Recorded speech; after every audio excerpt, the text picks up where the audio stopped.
Yes, Lithuania, member of delegation Semeshka. Madam President, I would like to ask you about your last trip to Russia. What did you feel when shaking hands with the war criminal Putin from a terrorist regime in Russia? What especially mandated you, who especially mandated you to represent the IPU, and what benefit did this visit bring to democracy and not to Russian propaganda? Do you agree that your visit to Russia before visiting victim country Ukraine was a mistake, and do you regret it? Thank you.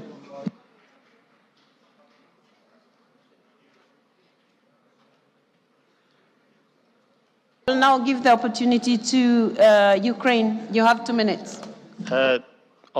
Finally. Madam President, I will try to be as short as possible because I value our time and time of all our colleagues. You reported that you met with Putin. I want all of us to know that it happened just a few days after Russian missile destroyed the famous children's hospital Ohmedit in Kiev.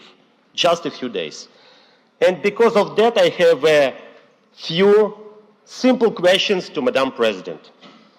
Really, questions. And I and many of my colleagues, not only from 12 plus, but all around this assembly, also want to get the answers. First question, when the members of Governing Council will receive the full protocol of your meeting with Putin? Second question, did you discuss with him the IPU resolutions about Russian aggression to Ukraine? Third question, did you raise during this meeting the topic of kidnapped Ukrainian children? And last but not least, why you, Madam President, not answering the written requests from delegations to you, but even not only from delegations, but also from the geopolitical groups. I mean, written requests about information. We already sent them and we didn't receive any answer. You know, we should understand that such meetings, they are just prolonging the war, but not stopping it.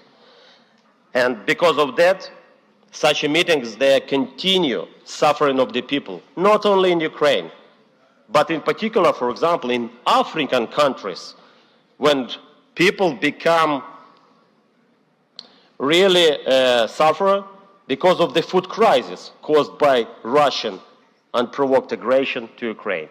So I will kindly ask you to answer my 4 very simple questions. Thank you very much. Thank you very much. And now I'm going to request the members who have asked for the floor to keep pressing the. Once you have pressed, don't repress it unless I don't call you, so that the names of your countries keep showing here. So I will call the ones that I can see here, but I have all the names, so don't worry. Now I was seeing the United Kingdom, but now it has disappeared. Okay, the Gambia. Sorry. Go ahead, please. Iraq. Go ahead. Shukran jazilan. Thank you, Madam President. Greetings to everyone present here today who came from all over the world, except for one country, a state that has been killing and committing murders and atrocities against civilians, women and children, and undermining all forms of life in Gaza and nowadays in Lebanon. This extremist government will extend its atrocities all over the Middle East. Madam President, in your report you mentioned that you have visited some of the hotspots of the world, and this is one of the priorities of the IPU. You mentioned that you visited Russia. But in reality, I think that it would have been better to visit Gaza out of all places in the world. The Zionist state has prevented the UN Secretary General a year ago to go to Gaza and to see the atrocities and the destruction and the genocide that took place there and the displacement. So I call upon all delegations present here today to pay attention to what's happening in the north of Gaza and in Jabalia. People are being starved to death.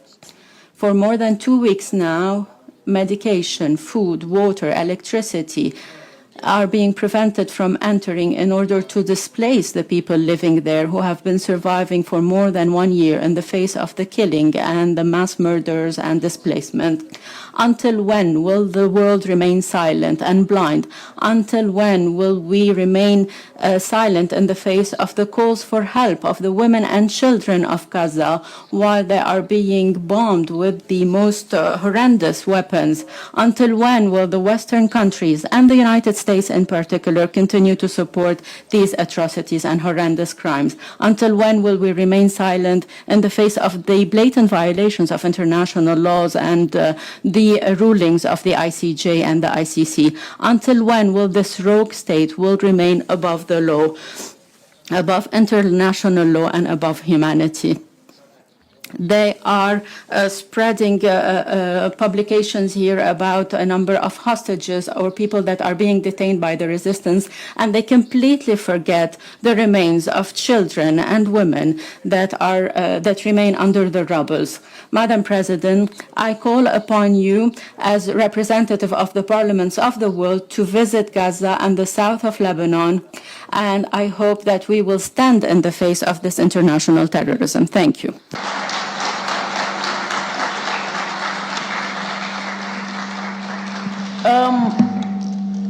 Is it working now, Ukraine?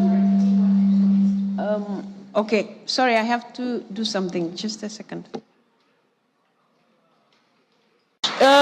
Colleagues, a concern was raised by Iraq in respect of the report that I've just given you, and Iraq was questioning why did I visit Russia in the context of the war in Ukraine and not Gaza. I would like to inform my colleague that you might note that in November last year, I visited Palestine and I visited Israel and I met the leaders. And that was my first visit after becoming president in October. So it's not like I have ignored what is happening in the Middle East, what is happening in Lebanon, what is happening in Gaza, and what happened in Israel. So I treat all the conflicts the same way. And you might also want to note the conflicts that we are talking about in the Middle East, the war that we are talking about in Ukraine, they are not the only conflicts that IPU is looking at. We are concerned about what is happening in Yemen. We are concerned about what is happening in Syria. We are concerned about what is happening in Sudan. We are concerned about what is happening in West Africa. We are concerned about what is happening in DRC. Lithuania asked specific questions. Who mandated you to visit Russia? Why not Ukraine first? The letters were sent out, dear colleagues. The letters were sent very explicitly. They explained, and if you need copies of those letters because they are not secrets, you can always have copies. Letters were sent to our counterparts in Ukraine.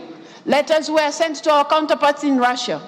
My visit was to begin with Ukraine. Ukraine responded the dates that we were ready to visit them. Mr. Zelensky and Mr. Spika would be in New York for the NATO meeting. Would I have stopped them? No. It would be wise. In any case, I don't have such powers. Now, because the meeting of BRICS was taking place, would I stop going to Russia because Ukraine is not ready to receive me because of time? No. Why? Because IPU stands for dialogue. IPU is talking about parliamentary diplomacy. And it is in that context that I did all that I did. And I thought I would be given a little credit for all the efforts that I've done, not to be crucified for things that I have not. You're asking here who mandated me. Who mandated the former president who came from the 12 plus to visit Kiev? Who mandated him? Please, I think we have to reach a point where I have explained myself several times to you 12 plus, to everybody else who cared to understand.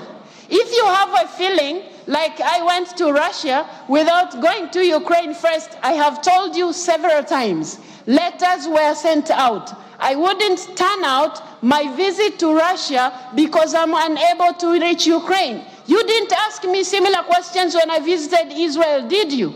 You didn't ask me similar questions when I visited Palestine, did you?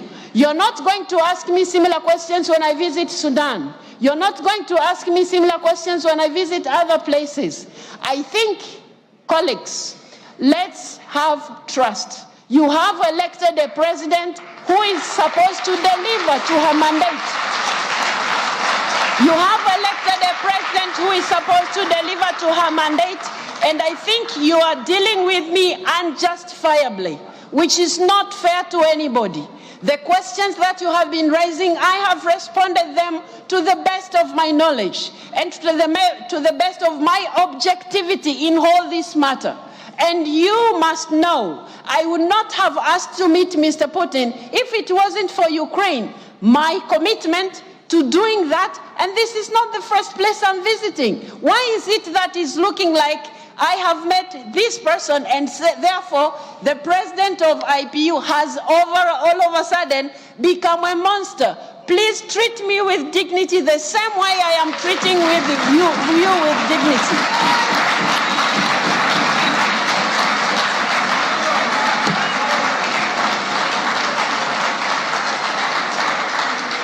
I will at all times advance parliamentary diplomacy.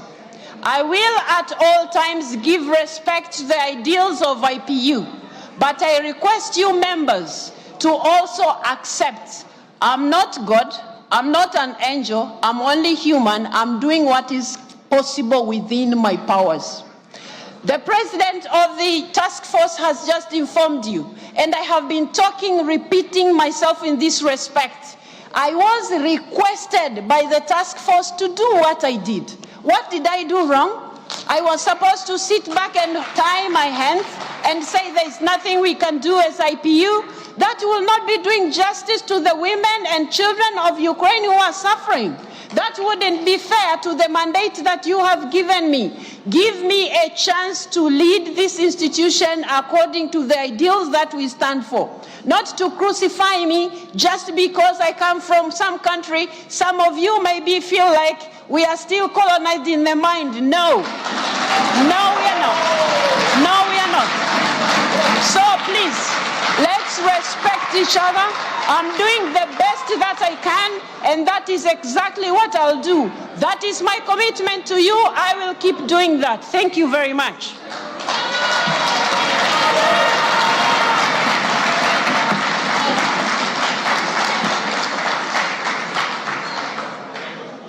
Some issues have been raised here, very specifically wanting me to say, somebody said they want the full record. I did not record the meeting, so I don't have that record. Secondly, the resolutions were they have been shared several times, and I also mentioned them.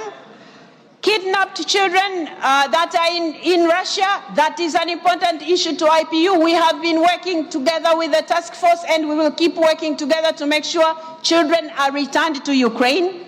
You have talked about written requests. I have responded to every request that comes to me. The good thing is when they come to me, they go to the Secretary General as well. There is no secret about this thing. If anybody wants more information, we have a whole file of all the communications.